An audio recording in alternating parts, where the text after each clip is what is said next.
Hey everyone, this is Dmitry Balkovsky here again, and I have just run across an article on the Russia-Ukraine situation from the funnily titled website The American Thinker. The author is Stephen Kopitz, and the piece is titled, "Is it possible for Putin to get Crimea without force?"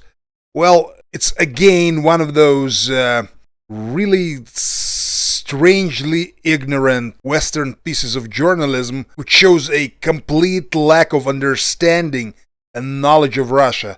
So let me break it down for you. I listed several points which struck me as being very far from the truth. The first quote is, "Russia has a small economy, smaller than even that of Canada or South Korea.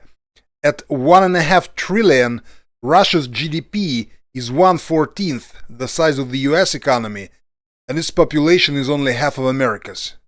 Now let us turn to a source which no one, as far as I know, has ever accused of being pro-Russia or pro-Putin, and I mean the Central Intelligence Agency and its World Factbook. It is an excellent resource. I use it quite often. So here what it shows us regarding the size of the Russian economy. And here is a list of countries compared by real GDP, purchasing power parity. So here you have it.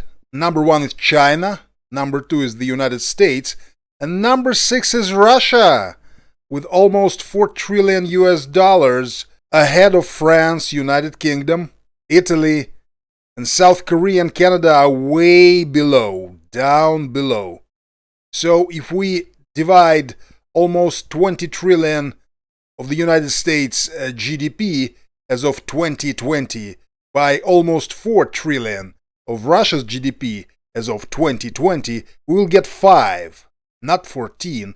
So Russia is 1/5 of the United States economy, not 1/14th. Triple P comparison gives us a more objective picture of a country's wealth, and it's especially relevant in the case of Russia, because Russian ruble is one of the most underappreciated currencies in the world, according to the Economist's Big Mac index. The second pearl here is the quote of the late Senator John McCain, who was scarcely exaggerating when he called Russia a gas station masquerading as a country. Well, John McCain is long dead, and this statement of his is patently wrong.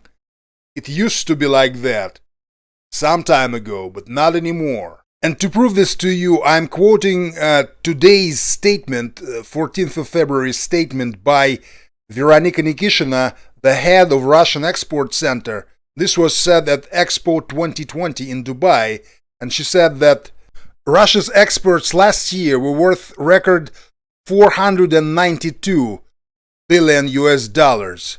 These results repeat those of record-breaking year 2014, and non-commodity exports account for 64% of the total. So Russia isn't a gas station surrounded by a wheat field anymore. Number 3 is this strange statement: "Successfully invading Ukraine, therefore, requires either speed to conclusion or passivity from NATO, and most importantly, the United States. Like it or not, Russia cannot move without US acquiescence, not unless Putin is willing to risk unmitigated disaster." Well, I distinctly recall Russia annexing Crimea and establishing enclaves in eastern Ukraine in 2014, and I don't remember us receiving anyone's acquiescence. So, in response, the West took away Italian Parmigiano cheese and Polish apples. We suffered horribly, but managed to survive because Russians are tough, you know. We managed to live through it without Italian cheese. And this next one is the most ridiculous, I think. Indeed, Russia will be entirely thrust upon the kindness of its neighbor, China's President Xi Jinping. Such support could prove punishingly expensive.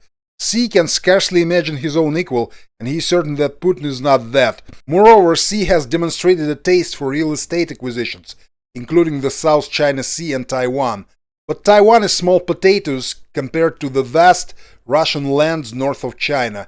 This includes a Russian coastline extending to the Arctic, one that would enable China's effective domination of Japan. Well, this is obviously a lame attempt to scare Russia into the alliance with the United States, anti-Chinese alliance, and I remember this being Steve Bannon's idea, and I remember thinking at the time when I heard it how unimpressive Steve Bannon is.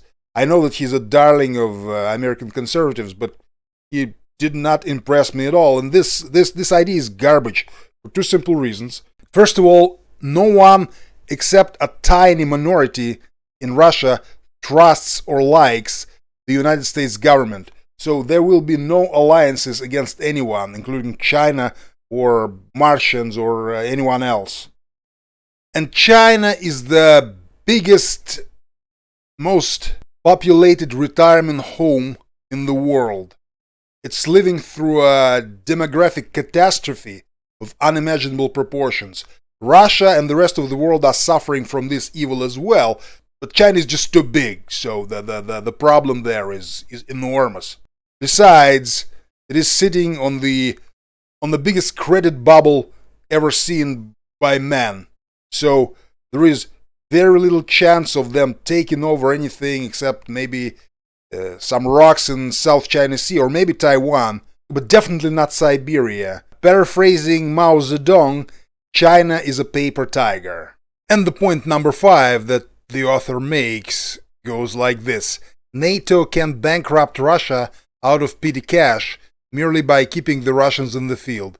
In such an event, gas and oil sales will prove problematic. What can I say? The author probably have never heard of the European energy crisis. And one last point he's making: Russia will be unable to borrow from international capital markets. Well, Russia's currency reserve at the moment are at a record high of $630 billion US, so things are going quite well. If anyone wants a much smarter view of today's Western debacle around Russia and Ukraine, you can read this article by Michael Every on Zero Hedge through the link in the description. And the key line here is the following: however, sanctions would have a dramatic impact on energy, food, and key metals prices. So the beautiful piece of analysis, geopolitical analysis, that we discussed today starts with this phrase: Russian President Vladimir Putin is in a pickle. Well, actually, Mr. Kopitz, neither is Vladimir Putin nor Russia are in a pickle. The West is. Thank you. It was Dmitry Balkovsky. Goodbye.